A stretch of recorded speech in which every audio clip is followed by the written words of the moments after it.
All right, guys, let's talk about the 6th episode of The Lord of the Rings, The Rings of Power, and what a roller coaster we have been on so far. So, just to catch you up to speed before we get into the full spoiler discussion, just talking about some of my thoughts on the series as a whole.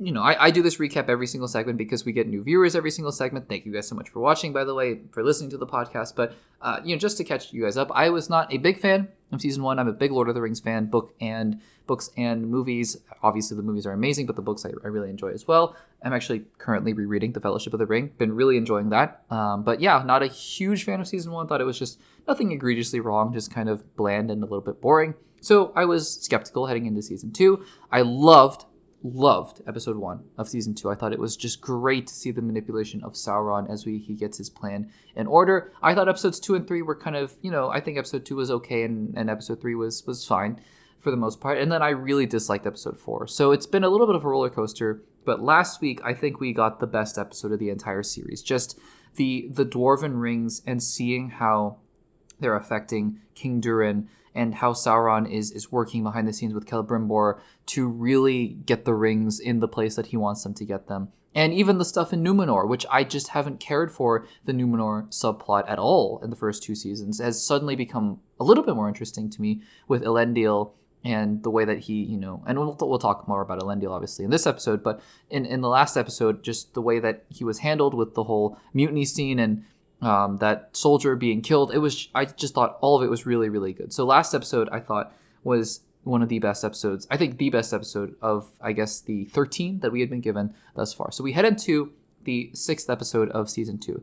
And as always, this is going to be a full spoiler discussion. So if you have not seen episode 6 of Rings of Power season 2, just save this video, save the podcast for a little bit later, and then come back once you have seen it so we can all talk about the episode in spoilery detail. So, episode 6. One thing I mentioned in last week's podcast when I was talking about episode 5 is that I think one of the reasons that episode 5 works so well is because it basically cut out the 2 arcs that are just so uninteresting to me in this entire show. And I think that for the most part in the previous season and then in the previous episodes, they had been focusing a good bit on these 2 arcs. And I don't think it's a surprise that episode 1 and episode 5 didn't really do so. Not really anyways. And those 2 arcs are Nori and Poppy and the Stranger. And, I guess there's some nuance there now that they're split apart. But just, before episode 5, I guess, or episode 4, Nori, Poppy, and the Stranger, that's one arc. And then Isildur, Theo, Arondir as the second arc. I just really could not find myself emotionally attached, to these characters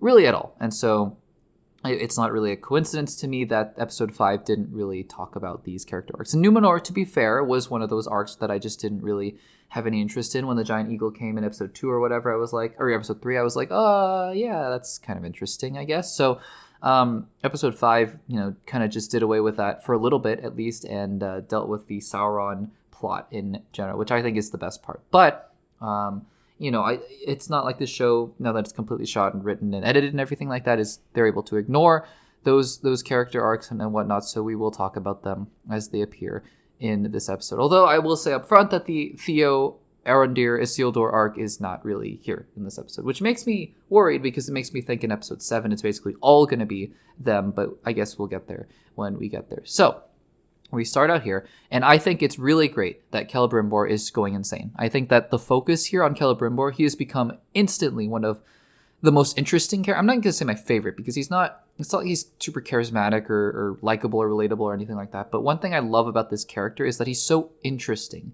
because he is basically the case study in what a Sauron manipulation looks like, because he is the person that Sauron needs in order to fulfill his task of getting the rings. And I think it's becoming a little bit more frustrating to me because I think it's a little unclear what Sauron's endgame is here. Because obviously we know eventually, ultimately, he is the one, and it's mentioned in the books, it's mentioned in the movies, I believe, that Sauron forges the One Ring outside of Celebrimbor. So eventually he's going to break away from Celebrimbor. Maybe he dies in the next episode or so. I don't know, once he gets the 9 rings for men. But eventually Sauron is going to go to Mordor and forge the One Ring himself. But I think it's really interesting because Celebrimbor is this character who is the representation of what Sauron is doing to him, which I think it's just fascinating also because of how important Celebrimbor is as a character. You forget actually because, and I think kudos to the show for being able to do this.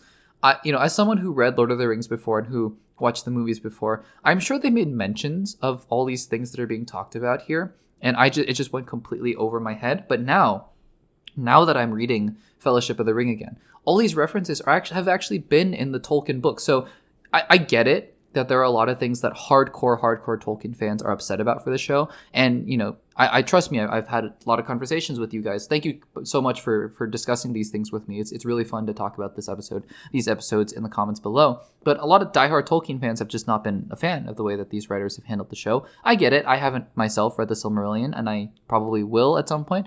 But just in the main canonical I shouldn't say Silmarillion's canonical, but you know what I mean, like the main Lord of the Rings trilogy, if you're reading Fellowship of the Ring, Gandalf really talks about the fact that, yes, there was, Gil-galad, who was the Elven King, and he had the rings and the Elven rings, and then there was Celebrimbor, and, and Eregion fell, and all these different things that are actually being displayed to us in front of our eyes, and I think that is really cool. I think if nothing else, the show is able to really help me get a more three-dimensional idea of what Gandalf was talking about when he talks about those things. So anyways, yes, Celebrimbor is going insane. And then Celebrimbor says, the deal with the dwarves, it's off. Sauron says they need more mithril. And then Celebrimbor is basically like, okay, well, let me just deal with the rings. And he says to Sauron, we go take care of the mithril, basically. He's like, we have no more mithril, so go take care of it. And Sauron being the clever character that he is like, okay. And he goes outside and basically is like, yeah, I'm in charge of everything now.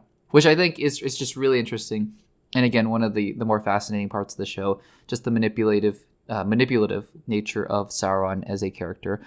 He also, the way that he's manipulating, is it Mirandia, the female elf, who is, he's kind of using a different kind of manipulation more, because I think with Celebrimbor, he's using the idea of work and we're almost there, and the kind of, let's do this for the Rings of Power. But, with Mirandia, he's using obviously more seduction and just a different side of this. I think the idea of what Sauron represents and what the One Ring represents of temptation, I think it actually plays out quite well here, which I've been very happy to see. That's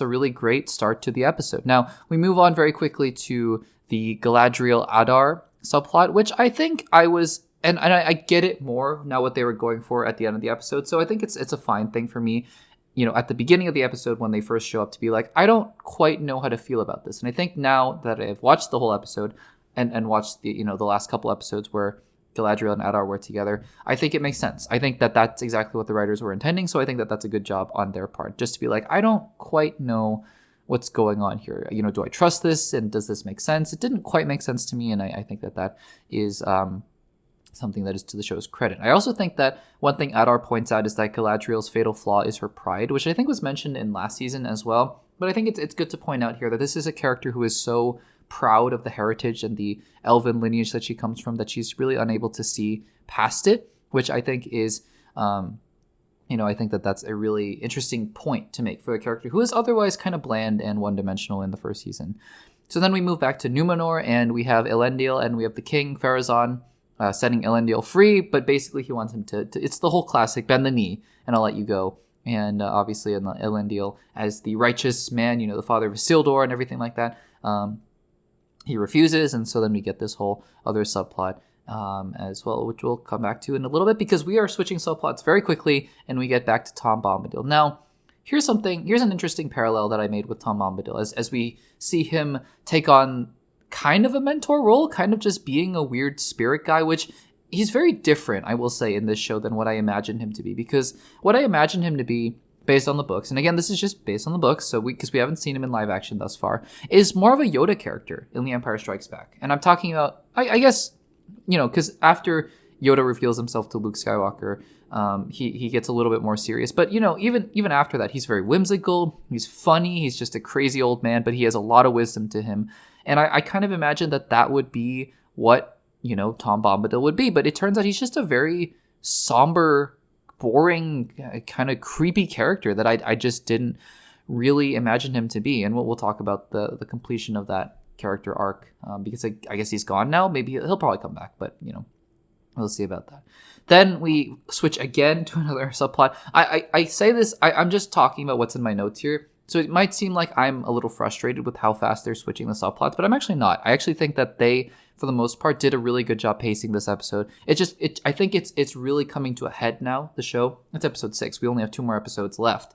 And I think that makes a lot of sense that we're having to switch between different story arcs because, this is what we're building towards finally. And even this is even while they had to cut out stuff of like Arondir, Theo, and Isildur as well, which are, I'm sure they'll come back next episode. But we get to the Nori, Poppy / nobody subplot. And it immediately, as soon as they come on screen, this is without Gandalf now. So it's like even less, because I guess I'm not that interested in a Gandalf origin story. I'm just not. But it's Gandalf, and maybe it's not Gandalf, but it's Gandalf, right? So when Gandalf is with Nori and Poppy, I'm a little more interested, but just Nori and Poppy, and now this romance between Poppy and nobody, it is unbelievable how little I care about this storyline. And let me know in the comments down below, maybe this is just everyone else's favorite storyline, because for me, I just cannot stand it. I don't know why. Maybe it feels so inconsequential. It feels almost like, hey, the Hobbits were such a big part of the first trilogy that, we gotta make sure that, we have Hobbit-like people in this show. It just doesn't make sense. It just doesn't make sense. I don't buy any of it. It feels like we could have been spending all of this time with Nori and Poppy. I get it. You want to anchor Gandalf in something, but my goodness, it doesn't work. Luckily, it's just the one scene and then we move on. It's even this nobody character. Awful, I think. Just terrible writing. And I couldn't even stand. I just can't stand this storyline. But anyways, moving on. Luckily, it moves on pretty quickly. And then we get another scene here with Tom Bombadil. And yeah, just going back to the Yoda parallels here, it's so interesting. He gives Gandalf basically the same speech that Yoda does in The Empire Strikes Back. Like, you got to finish your training. You can't just go off and fight. You got to finish your training. And Luke's like, I'll come back and finish my training. And then, obviously we saw what happened there. I just think that's interesting that I see at least a very strong parallel between what they're writing here and The Empire Strikes Back.